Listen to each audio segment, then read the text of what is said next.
হুম, কি হলো? একটুখানি ঘুমিয়েছিলাম, একটু ঘুমোতেও দিস না। উফ, কি খেলবো এখন?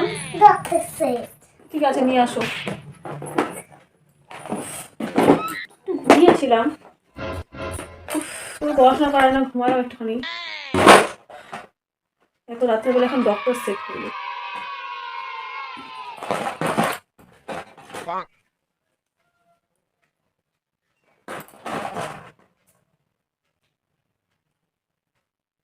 কি করবা? চেক আপ করো আমাকে? তাই কি হয়েছে আমার? আমার পেটু ব্যথা।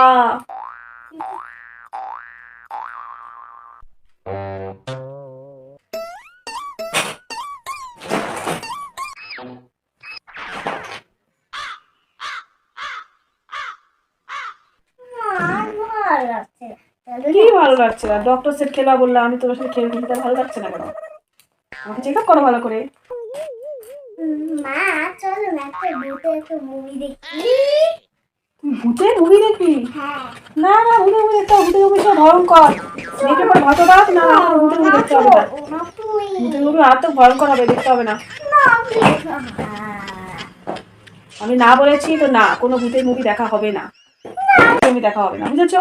ঘুমাও। ঠিক আছে, তাহলে একটু গল্প শোনা। ভগবান, ভূতের মুভি না করেছি, আমরা ভূতের গল্প শুনি। ঠিক আছে, বস শোন, আমি বলছি ভূতের গল্পটা। ঠিক আছে, একটা একজন একজন একজনকে মানে দুজনে খুব ভালো বান্ধবী ছিল। তো ওরা বলছে, তো আগেকার দিনে তো ঢেকিতে চিড়া কুটতো। তো বলতেছে যে চিড়া কুটবো কালকে, ভোর ভোর ভোর চলে আসিস, একটা বন্ধুকে বলছে। তো তখনকার দিনে তো ঘড়ি টড়ি কিছুই ছিল না। তখনকার দিনে ঘড়ি ছিল না, ঘড়ি থাক, আমরা যখন ঘড়িতে টাইম দেখি তখন কোনো ঘড়ি টড়ি কিছুই ছিল না। তখন বলতেছে, দেখবি ঠিক কিন্তু ভোরবেলায় চলে আসিস, কিন্তু আমরা দুজনে মিলে চিড়া কুটবো। দিনের বেলায় তো সময় পাওয়া যায় না, রাত্রের বেলায় চিড়া কুটবো। মানে ঠিক আছে, চলে আসবো। তো ভোর বেলায় তো আসে নাই, রাত 3টার দিকে এসে বসছে। বললে একটা ভূত এসে বসছে, ও রূপ ধরে শেষ। ওর রূপ ধরে আর যে ডাকলো তার রূপ ধরে এসে বলছে, কিরে সই সই, আর সই করে ডাকছো বন্ধুকে। কিরে সই সই, ওট ওট, ভোর হয়ে গেছে, ওট ওট, ভোর হয়ে গেছে। সই সই, ওট, ভোর হয়ে গেছে। চিড়া কুটবো না, চল চল ওঠ। তখন হচ্ছে উঠছে, উঠার পরে চিড়া কুটতে গেছে। ওর বাড়িতে চিড়া কুটায় ঢেকিতে বাদ দিচ্ছে।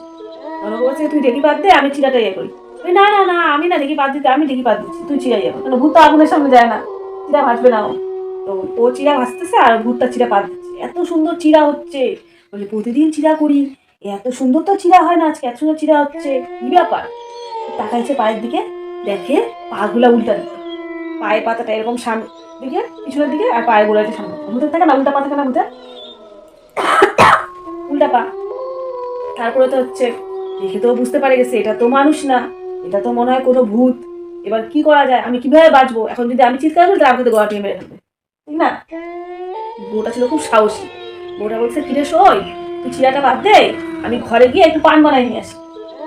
দুজনে মিলে পান খেতে খেতে করবো। অনেকক্ষণ তো বাদ দিলাম, অনেকক্ষণ তো করলাম, আর খুব আলসা লাগতেছে, এখন চল যাই গিয়ে, তুই থাক, আমি তোর জন্য পান বানাই আসি, আমারও পান নিয়ে আসি।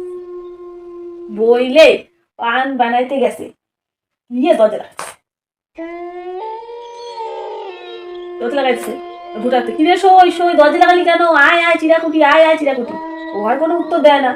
তখন তো ভূত বুঝতে পারছে, তাহলে মানে ও বুঝে ফেলছে, আর ওর ঘরে তো ঠাকুর ছিল, ওর ঘরে তো ঢুকতে পারবে না না। আগেকার ওই ওই ঘরের মধ্যে ঠাকুর ছিল, বুঝছো? তখন ঢুকতে পারবে না ভূত। তখন কি করছে, অনেক ডাকছে, যখন ওটা শুনলো না, তখন চিরার মধ্যে পটি করে দিয়ে চলে গেছে। ভূতটা চিরার মধ্যে পটি করে দিয়ে চলে গেছে, বুঝছো? ভালো লাগছে গল্পটা? একটা গল্প শুনবা? শুনবা, একটা লাস্ট গল্প, তারপরে ঘুমাবা কিন্তু, ঠিক আছে? একটা অনেক বড় একটা বাড়ি ছিল, বিশাল বড় বাড়ি। ওই বাড়িতে আগে থাকতো অনেক, মানে সেই বড় লোক মানুষ থাকতো। দুটা বাবা মা ছিল, আর দুটা বাচ্চা ছিল থাকতো। ওরা খুব আনন্দে দিন কাটাচ্ছিল। একদিন হঠাৎ করে বাবাটা বাড়ি ছেড়ে চলে গেল। বাড়ি ছেড়ে চলে গেল, বললো যে এই বাড়িতে আমি থাকবো না, আমি হচ্ছে আমি তোমাদের সাথে তোমার সাথে সংসার করতে পারবো না, আমি বাচ্চা কাচ্চা নিয়ে তুমি একাই থাকো, আমি অন্য একটা সংসার করেছি, আমি অন্য একজনকে বিয়ে করেছি, আমি ওখানে থাকবো বলে বাবাটা ছেড়ে দিয়ে চলে গেল। এখন বউ আর বাচ্চা দুটা অনেক কষ্ট করে করে ওখানে থাকতো আর খাওয়া দাওয়া কিছু পাইতো না। ওদের কি করছিল বলতো, ওদেরকে বাইরে দিয়ে তালা মেরে দিয়ে চলে গেছে, যাতে বেরোতে না পারে বাড়িতে বেরোতে কাউকে বলে দেয়, ওই যাতে পাড়াপড়শি কিছু বলে দেয়, বেরোতে না দেয়। ওখানে বাড়িতে থাকতে যতদিন খাওয়ার ছিল খেত, খাওয়ার থাকতে একদিন খাওয়ার নাই, না খাইতে খাইতে কি হলো, 3 দিনই মরে না খাইতে খাইতে। এখন ওই বাড়িটা হয়েছে ভূতের বাড়ি, ওই দেখতে ওই ভূতের বাড়ি। আর ওই বাড়িতে যেই যায় সে আর ফিরে আসে না। একদিন ওই বাড়িতে একটা মন্টু নামে একটা ছেলে বিশ্বাস করে না যে এটা ভূতের বাড়ি, সবাই না করছে তাও গেছে। যাওয়ার পরে ঢুকতেই দেখে বাচ্চাগুলা হাহি করে হাসতেছে, মাটা বসে বসে কাঁদতেছে দেখে। আর মন্টু গিয়ে দৌড়ায় বার হইতে গেছে, আর বার হওয়ার সময় দরজার সময় আস্তে আস্তে দরজা আটকে গেছে। মন্টু ওই বাড়িতেই আটকা পড়ে গেল। ওই ভূতগুলা মন্টুকে ওই বাড়িতে আটকা রেখেছে, আর মন্টু ওই বাড়ি থেকে বেরোতে পারবে না, যেই যায় তাকে আটকা দেয়, তারা বন্দি করে রেখে দেয়। আর কেউ ওদের কাজ করায়, ওদের সব কিছু করায়, মানে না ওদের সব কিছু করার কাজ করায়, ওই বাড়িতে আটকা রেখে দেয়। বাড়িতে যে ঢুকে আর ফিরে আসে না। এবার ঘুমাও, অনেক ভূতের গল্প শুনছো, এবার ঘুমু দাও। আসো ঘুম পাড়াই দিয়ে আমার কোলে আসো, আমার কাছে আসো, ঘুম পাড়াই। চোখ বন্ধ করো। গল্প শুনে কাঁপতেছে এখন ভয়ে, ভয়ে কাঁপতেছে। ঘুমাও, আমি আছি তো। ভূতের মুভি দেখবে, ভূতের গল্প শুনে কাঁপতেছে, কিছু দেখলোই না আর ভূতের মুভি দেখবে। ঘুমাও। ভালো করে লাইটারটা গায়ে দাও।